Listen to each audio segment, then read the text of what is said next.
Thank you very much. It's been great to meet some of you at lunchtime today because I'm a customer. I'm a buyer. I've got business cards in my pocket from Germany, the Netherlands, the UK, from France, because I'm a buyer of your services. I advise large corporations on digital marketing strategies.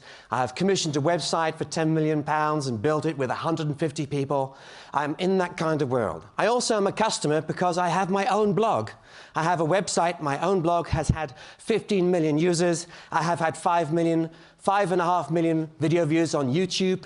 And this is natural search that drives that traffic. So I'm in your world. I enjoy your world. A friend of mine started a company just like one of yours, but he's not a partner. He's gone on and done other things now. He created it at the age of 18. He sold it out at the age of 21, and he's doing other things. Well, this is an exciting space.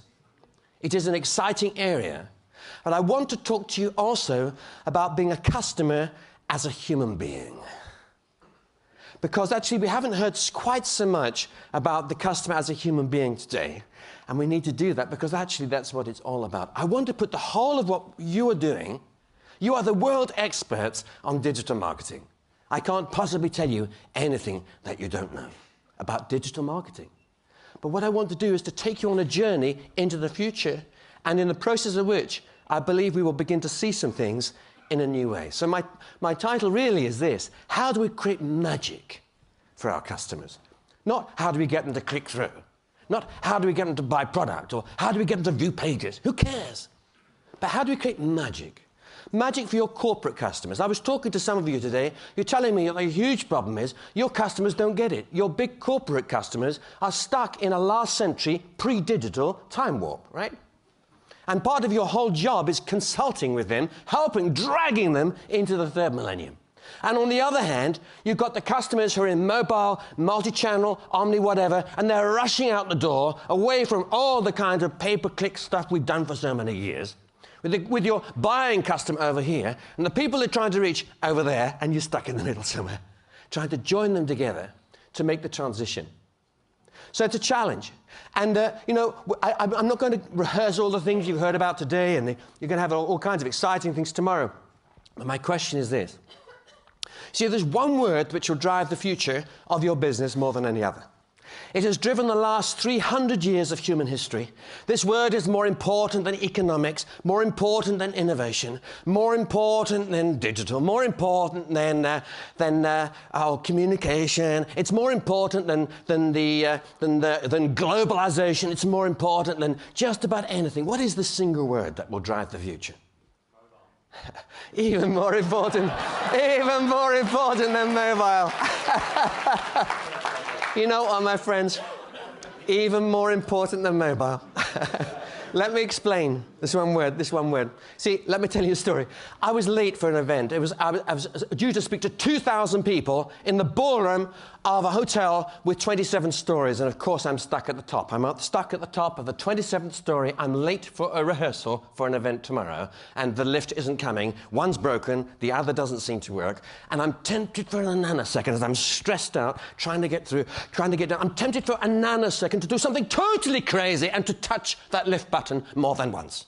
Now, I know that you would never even think of doing such a crazy thing. Okay, put up your hands if you have thought about it. You would never do it, but you have thought about touching that lift button more than once. Come on, let's have a look. Okay. Don't worry, the video is looking in my direction. It won't catch your faces. Okay. Now, put your hands up if you actually did it. Okay. Put up your hands if you talked to the lift. Come on. Come on. Okay, put up your hands if in the last 12 months you have talked to your car. You see, I talked to 1,000 airline pilots recently, and I discovered that every airline pilot in America talked to their planes as well. Come on, baby, it's time to go. What we learn is that you are the most rational, logical, analytical people in the world. You spend your life studying bits and bytes and focus groups and targeted groups and goodness knows whatever programmatic software you can get hold of and all the latest fantastic tools that Google will provide. But I know that under this surface, there is something else that's running. What is this most important word? Of course, it's emotion. It's passion. If you want to know the future of the European Union, it's to do with passion. if you want to know the future, what happens, let's say, with the refugee crisis, you think that one child whose body was discovered on a beach was not the first child that died, but it captured emotion. Policy changed, and within hours, 800,000 people were welcomed into Germany. Emotion. I'll give you another example of emotion. A 20-second event hit Japan. It caused another 20-second, a crack in a nuclear reactor. As a result of that 40 seconds of human history, 40 years of energy policy change, because in Germany and Japan both cancelled nuclear. That has had a profound effect and will affect the energy markets globally for a generation. But in the UK and in China, we had a different emotional reaction, and we both pressed the boom button for nuclear. And we've both committed ourselves, both countries, to one of the largest expansions our countries have ever known in nuclear development, at the same time as Germany and Japan cancelled. Why is that? Because the future, my friend, is not driven by events, it's driven by reactions to them. And it's the same in marketing. We know that this is true, but it plays out in the area of trust as well. I suggest that one of the greatest reasons why this partner program is so important is because of the issue of trust. I face that today. The reason why I'd spent my time milking all the contacts I could find at lunchtime is I have a client who needs an agency he can really trust to deliver something fantastic for a really exciting startup that is growing 60% per year with really bad digital marketing. And it could be so brilliant. Where do I start? I start with Google Partners. Why? Because it's all about trust. I suggest to you, trust is the only thing that they sell. It's trust. It's not even based on past performance of other companies. It's that actually we'll take care of you. That we'll put our best people on your job. That we will tweak it and optimize it, and we guarantee you'll get some fantastic results. And we will engineer the thinking inside your own business at the same time. So all the stakeholders really get it, and we'll grow your business together. It's all about trust. Trust, you see it in banking. Without trust, you have no bank. Without trust, you have no toy shop. Without trust, you have no hotel. And you certainly, actually, there are issues of trust too within our own systems right now. I don't know what percentage of the mouse clicks through these systems are driven by bots and crooks and criminals. I don't know. I have no idea. I'm not an expert in this field. I do know that there's a perception in some of the big customers that it's an issue, and this creates a challenge of trust.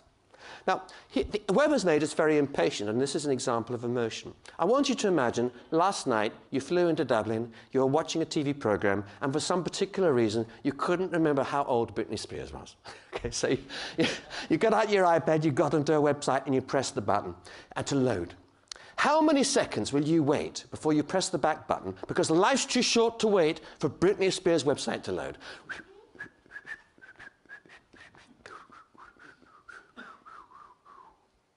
Put your hands up if you just know that you would press the back button in a hotel room late at night in less than 5 seconds, because life is too short to wait any longer than that. Okay. Now, what you show me is, you see, after one, by the way, a benchmark at 100,000 people in the last couple of years, and it's always the same. 95%, what it shows us is this, 95% of people in this room will terminate an online business relationship in less than 5 seconds. Correct? That's what you've shown me. Now, what about the generation below? By the way, 2 generations below, or 1.5 generations below, is my granddaughter. I don't know what her attention span is. She's 12 weeks old, and she's just discovered that people live in iPads, and if you touch the screen, they smile. Okay, so she's through and through digital native. But what about, okay, my children, say 25 to 30, how long are they waiting? Well, some of you are of that age group. How long is a 25-year-old waiting? 5 seconds? You must be kidding. 2.5? What about those of you who said, I would wait 4.5 seconds? What about you in 5 years' time? How long do you think you'll be waiting? I suggest much less than that. If we just keep in mind the 5-second test for a moment, and it goes a bit like this. After 2 seconds, you think there must be a problem with the web connection in the building where you are. After 3 seconds, you're blaming there's something to do with the web itself, something else has happened. After 4 seconds, you are extraordinarily irritated. And after 5 seconds, you have lost the will to live. And as I say, you have exited. So, now, why does it matter? It really, really matters because some stuff on the web is so slow. And by the way, the marketing stuff is so irritating. Sorry, I shouldn't have said that. I'm now describing as a human being. See, let's take the example of transferring a campaign from from a desktop, as we've been talking about, right through to a mobile device. We know that if the person is at a desktop, they'll probably wait 7 seconds. But if they're on the iPad, like you last night, they wait 4.5. But on the iPhone, how long will they wait? Probably only 1.2. So we got entirely different responses from the same people using different channels, which explains why it is that the campaigns we're running at the moment do so badly in the mobile world. Because they're engineered for people with a longer time span than we've really thought about. So we need to completely rethink every aspect of the relationship. Here's another question. We live in England, and where the electricity companies charge you in advance for an estimate of what they think you will use. And they usually charge us too much. So they owe us about £1,000. So my wife is phoning them up and to try and get our money back. So she presses 1 for accounts, press 2. They get through to a robot. Then there's a compliance message, and then there's a ding-dong. Then the call is very important to you, please hang on. And then they start with 45 different options. And you can't remember them, so you have to go back and press the whole lot again because you can't remember what the first one was and the second one, and the other one doesn't work. Put your hands up if you find that extremely annoying when they have already stolen €1,000 from you. Let's have a look at it. Okay. Put your hands up if you think it is a social crime to put in such a system. And the people who do so should be put in prison for a very long time. Now, of course, the funny thing is you can do this with telco companies and IT companies, and then you discover that every single one of them has systems like that in their own offices. So what happens is we have a double mind. As human beings, as ordinary human beings, we consume all kinds of media and advertising and things like that. But when we go to work, we're busy advising companies to install stuff which actually is in danger of making their customers quite annoyed and would make us annoyed at the same time. It can happen, and it's happening quite a lot. I suggest, have a look at this list here. Okay, I know it's hard because this is professional stuff, but let's just imagine you're a human being. Ordinary person, out of work, it's 11 o'clock at night, you're surfing the web, you're tired out, you've traveled across the Atlantic twice in 2 weeks, and you've got pop-up pages coming up across the screen. Put up your hands if you find those really annoying. Okay, what about paid listings? Paid listings, I seem to spend my life clicking on a paid listing on the right-hand side of a search, which sounds all seductive. It sounds precisely what I'm looking for. But I get there and I find nonsense. You know, it's a trick. They take me to a site that hasn't even got the product on the page. Put your hands up if you had that and you find it also very annoying. Okay, I tell you, oh, so all right. I'll tell you, this is a problem for us. It's a problem for us because, of course, it's not happening from agencies inside this room. Would it? But I tell you this, it's damaging the mechanism that we need. It's damaging the channel. It's important. It's to do with trust. I need to trust that if an agency pops a link up on the right-hand side that says a particular thing, that when I waste my time pressing 3 seconds and waiting for another web page to load, and I scan down all the products, at least I find what I'm looking for there. It's a real page. It's a real sale. They really are. What about SMS ads onto your phone? Put your hands up if you find those quite annoying. Okay? What about YouTube ads? YouTube ads that bear no relationship whatsoever to the video you're trying to watch. They're just interrupting your experience for how many seconds? When we said 1 second makes you irritated, 3 seconds makes you nearly lose the will to live. Fortunately, they allow you to click off before you lose the will to live, which is the 5-second mark, okay? But that's for some people here. What about the people who lose the will to live after 2.5 seconds because they're 10 years younger? 3 seconds is a mighty long time to watch a completely irrelevant ad. Put your hands up if you agree with me. It's too long, right? It's like a million years. So we're becoming very impatient. And what it means is we need to be rethinking just about every aspect of how this stuff happens. And what about autoplay videos? So there you are. You're not supposed to be looking for holidays at work, but you are. And suddenly there's a great big ding-dong, ding-dong, and a great big song erupting from your computer. A video is playing and you don't know how to stop it because it's hidden down the bottom of the page, which I hope you find that very irritating. Okay. Okay, what about another? Okay, yes, this is another one. This is media, newspapers who are so puffed up they think that you have to give your email address before they allow you to read the next paragraph. Put your hands up if you find that very annoying. It's a form of theft, isn't it? It's theft of my time. You've told me that anybody who steals 10 seconds of your time should be put in prison, right? How long does it take to type in an email address and a name into a form? More than that. So what we're beginning to understand is that when we take our glasses off as digital marketers and we remind ourselves what it's like to be a human being, we have to confess that actually we've got quite a long way to go in terms of creating magic for the end customer, right? And actually we're going to need to do this quite quickly, because what's happening is customers are rebelling. They're blocking the pop-ups, they're blocking the SMSs, they're refusing to open any kinds of emails, and they are, you know what's happening? When we make them angry with ads that they don't want to see, they go off the brand. So you can have a company that took their TV ad, just rolled it straight out onto a pre-clip on the front of a YouTube thing. It's antagonizing customers. It's actually the worst thing they could do. It's killing their brand. Because people are thinking, what are they doing to me? They're stealing my time, 3 seconds of time every time I have to try to watch those videos. So it's very, very important that we get it right. And customers are talking to each other. We are part of a social network. And everything is being ranked. And in the future, your agency will be ranked. Not just by customers, by the people who pay you, but by actually the people who are watching the ads. Everything will be transparent. We will see, we will know. Everything is being commented on already. Ads are being ranked. Content is being ranked. Reviewers themselves are being ranked. And the challenge is this, that most people in the world trust the opinion of a perfect stranger more than the website you're promoting. That's the fact. Yeah? Put up your hands if you know that's true. They don't believe it. They're fed up with marketing and spin. We are in a post-marketing world.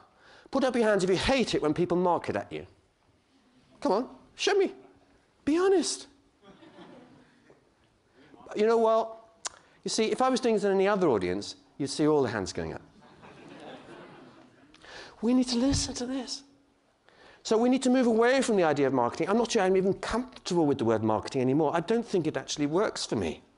What does is really exciting. It's something which connects with everything we've been talking about today.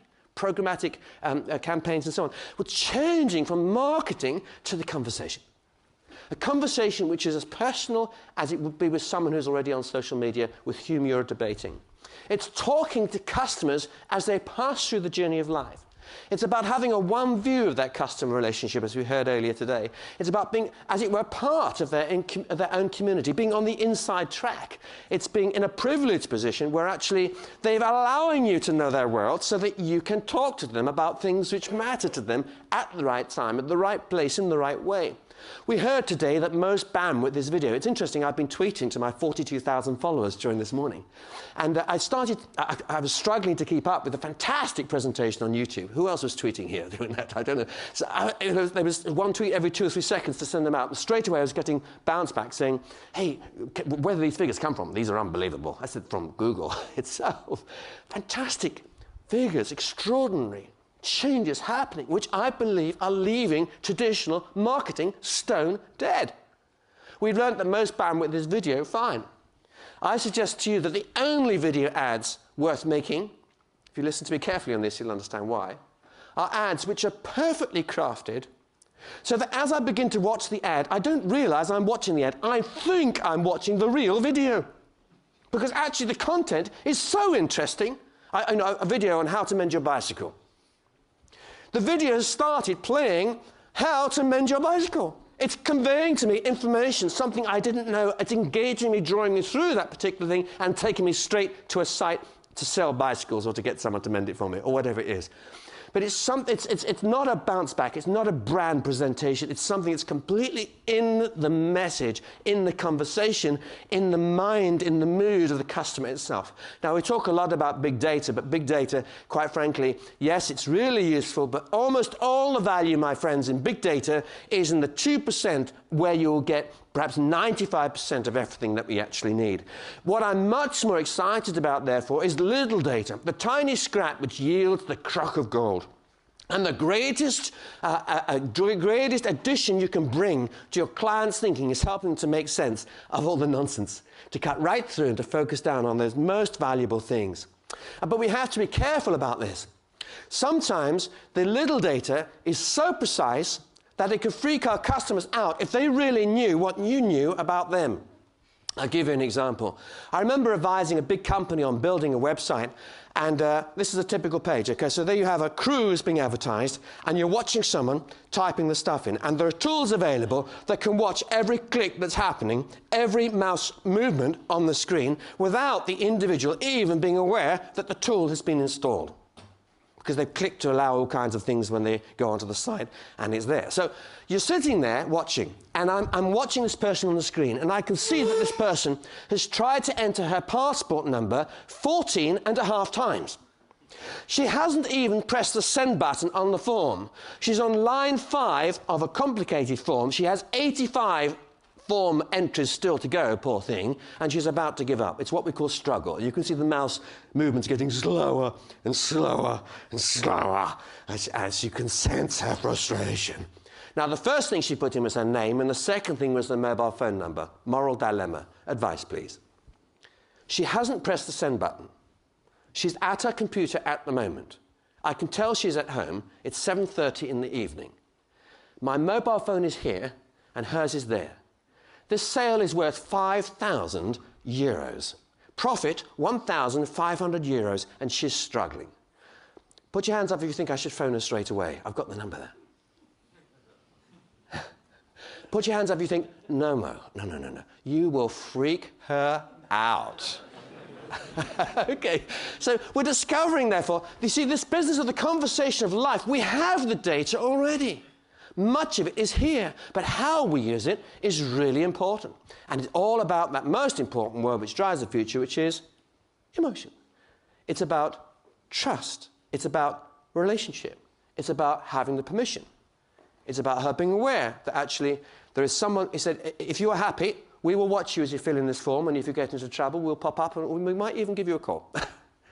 It's part of this whole different way of thinking about it. And little data can cost nothing and can release vast amounts of wealth. Let's give you a tiny example in an airline.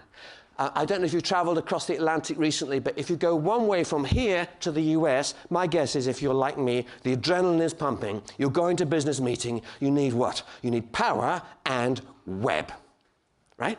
And peace. You don't need champagne, you don't need a meal. Well, you need some food, but you want it on a small tray, not this business where they bring you the soup and wait 25 minutes and then bring you the main course. You want the meal where you can sit and work at the same time, because the moment you get off that plane, you're into the most important presentation of your life. But when you're coming back, oh my word, you're so tired you can hardly stand.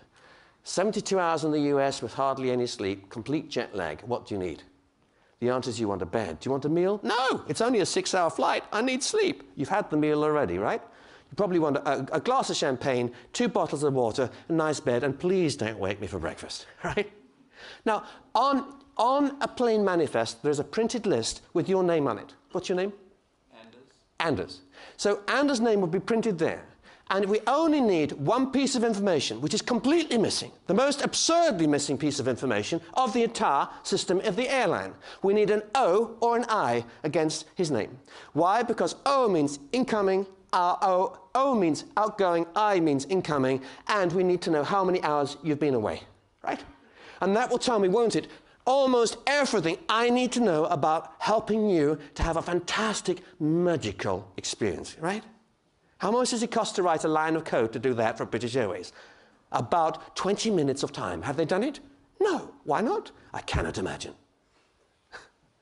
Tiny data, little data releases huge power. And little data can do that in all the kinds of marketing components that you're involved in. Touch that gold and you make an awful lot of money. Here's another example.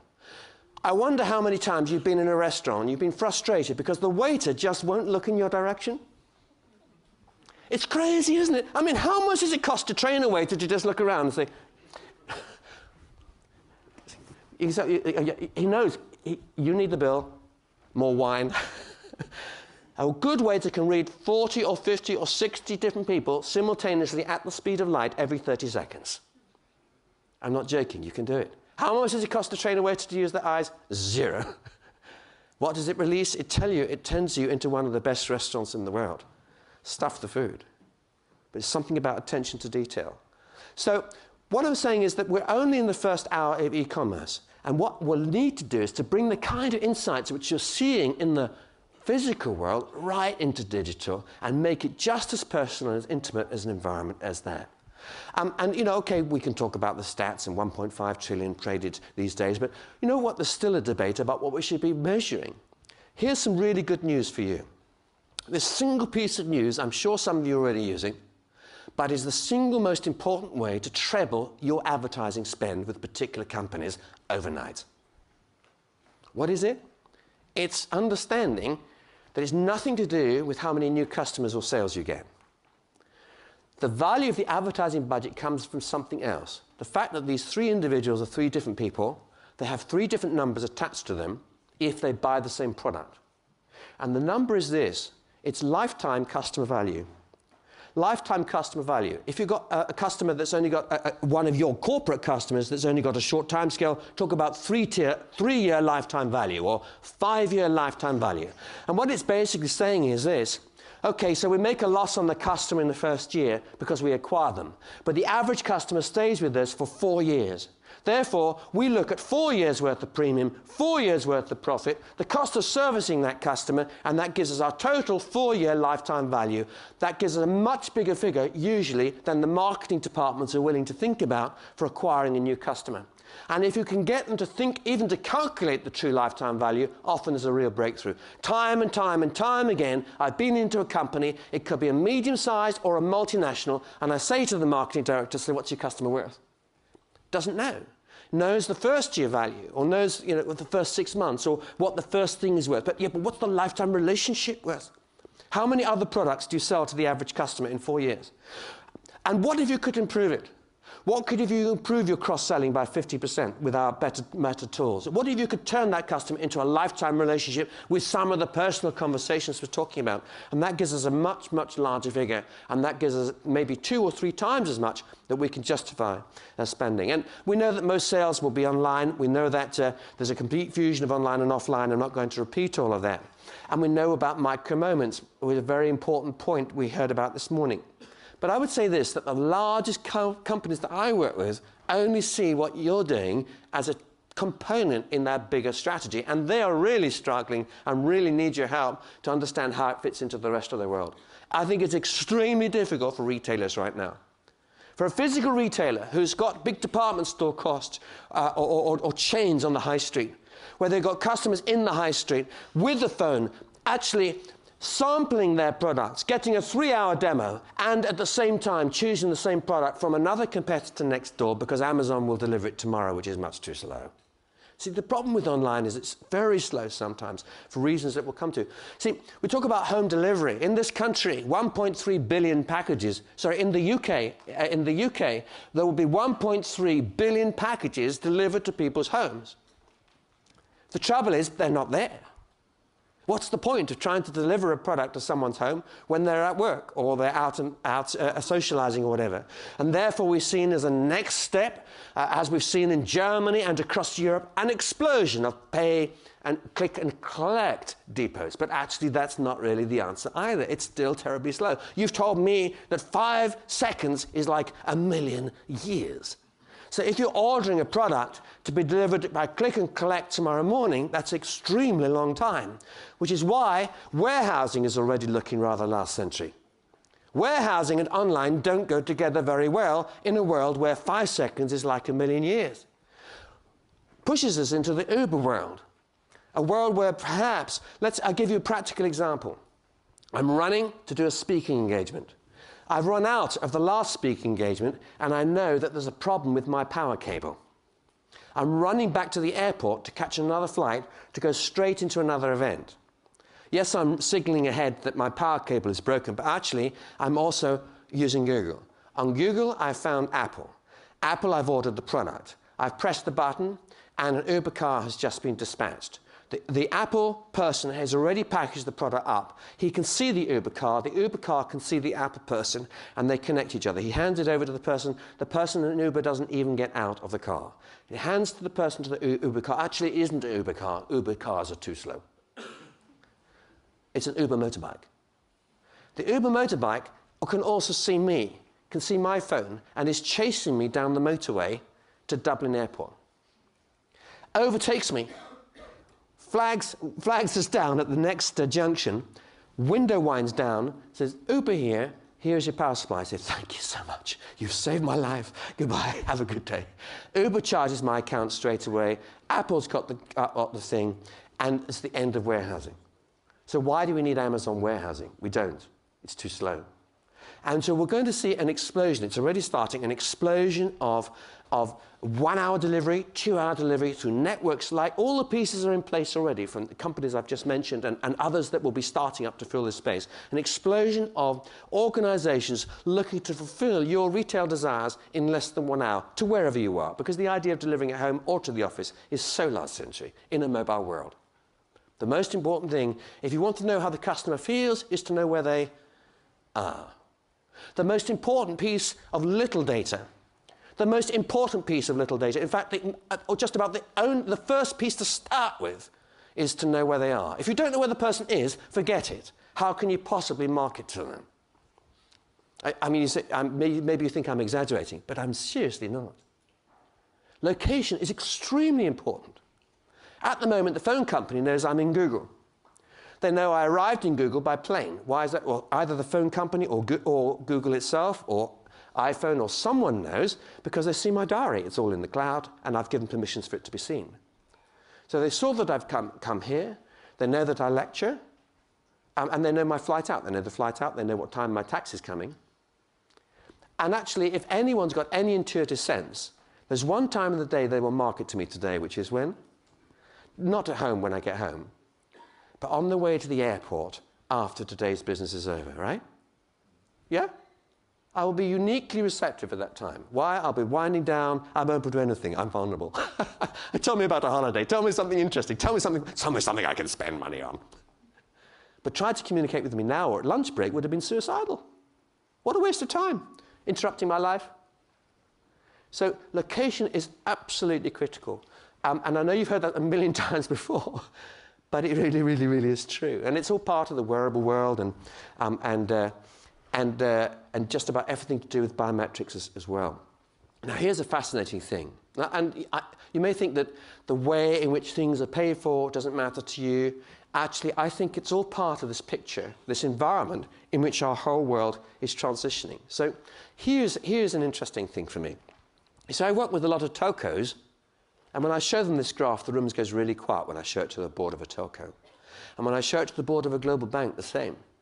So let me just take you through what this means, and let's consider what it might mean for you. So here we have the cost of providing technology falling to zero. This is the cost of providing free technology. What's your name? Andrea.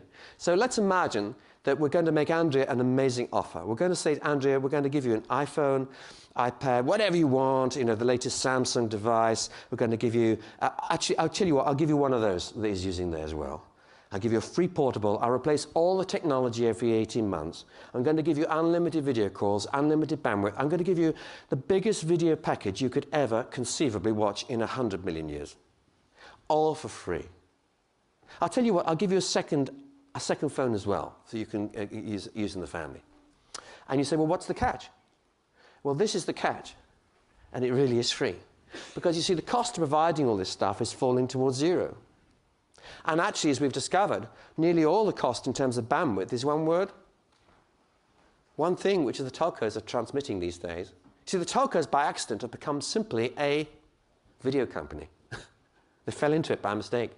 They thought that they were selling voice calls, then they thought they were selling SMS. Then they thought they were selling data packages and a bit of email. No, my friends. They're basically selling video. That's all they're selling.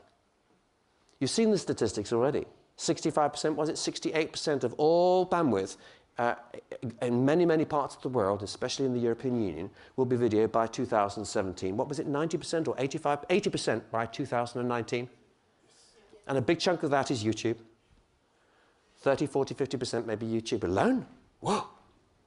So telcos have become simply video streaming providers, which is a really boring business model if you're providing handsets and everything else as well.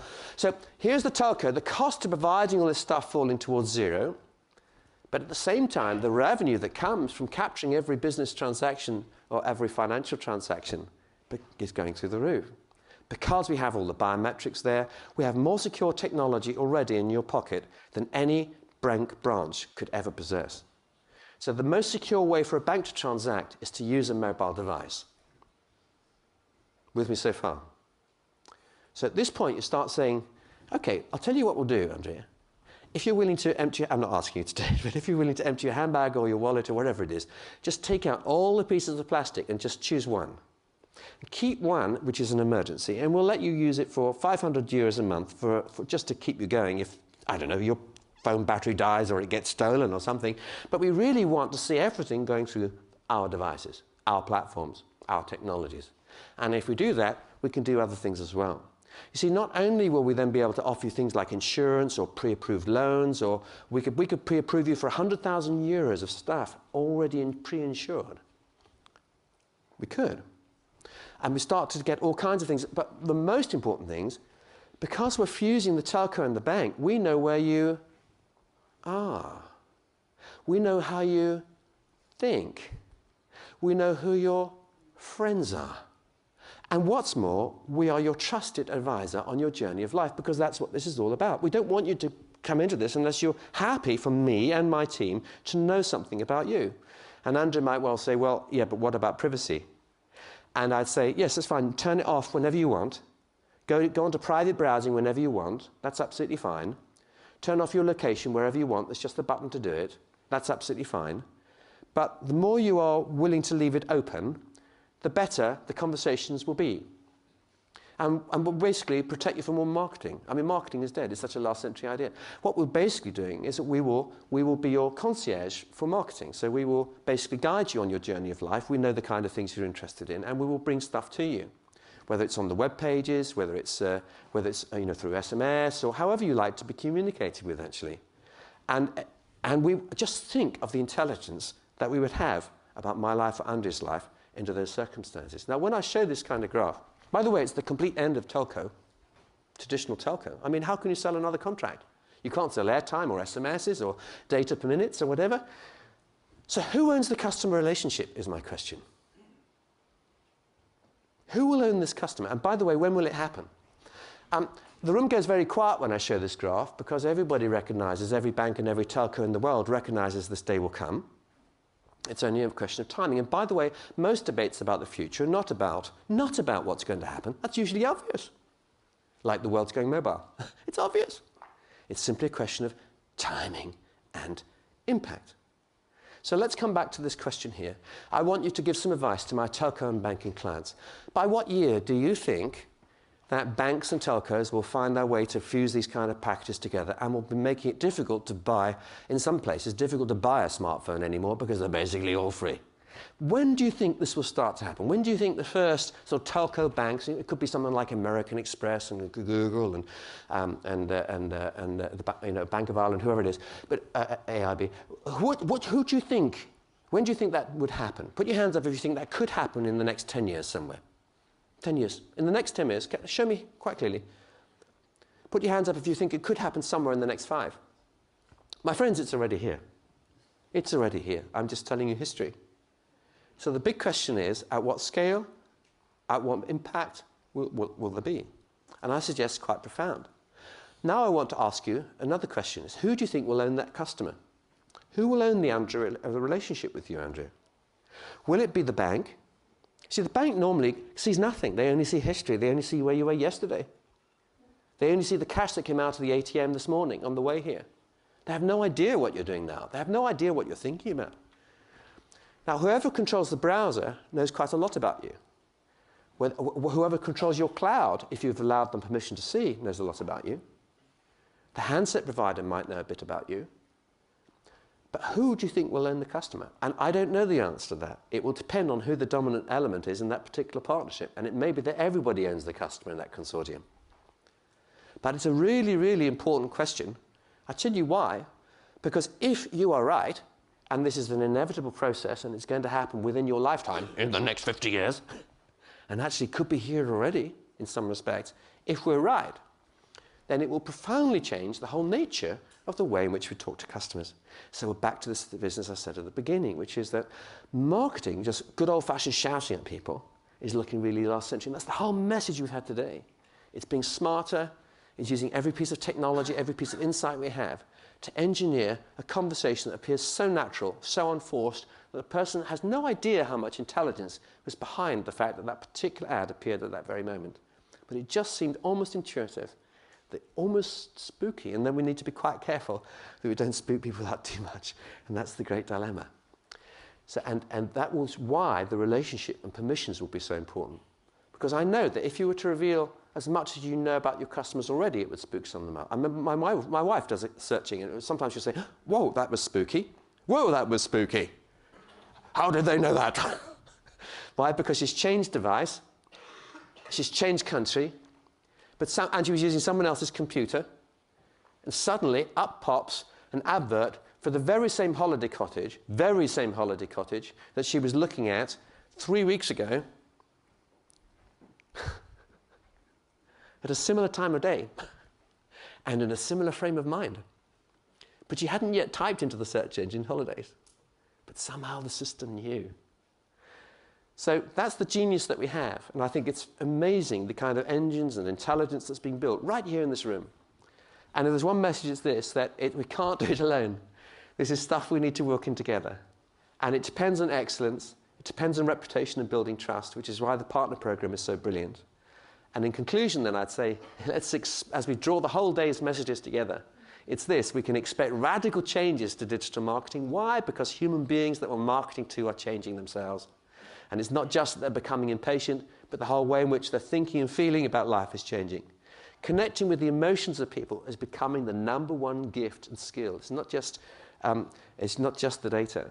The history, what they've done in the past, the context, location, the time of day, the mindset they're in, these are all fundamentally important insights for us in the future. And the most greatest geniuses that will make the most money and become the most famous digital informers or marketers or whatever you like in the world will be those who are able to transform a marketing campaign from a company into an informal conversation that reveals, it gives just-in-time truth, it's authentic, full of integrity, doesn't shout, but it's just absolutely, absolutely solid and right. It doesn't oversell, but it's all about revelation. And the mobile will dominate all of that. And when we get all that right and focus on the customer experience, what it's actually like to be a human being on the end of this stuff, then we really will create some amazing customer magic. And it needn't be very expensive to do it. It's the touch of genius. It's the digital equivalent of teaching that restaurant waiter to catch someone's eye. It's the digital equivalent of suggesting to British Airways they write just one line more code to put an O or an I around your journey on the passenger manifest that does it together. And that is what it's all about. It's actually about doing it together in partnership, developing tools. With the feedback we just heard about this afternoon, it's really important. And they engage in the conversation about building the systems and processes we need, the genius under the bonnet, to create the magic for the outside world. Thank you very much.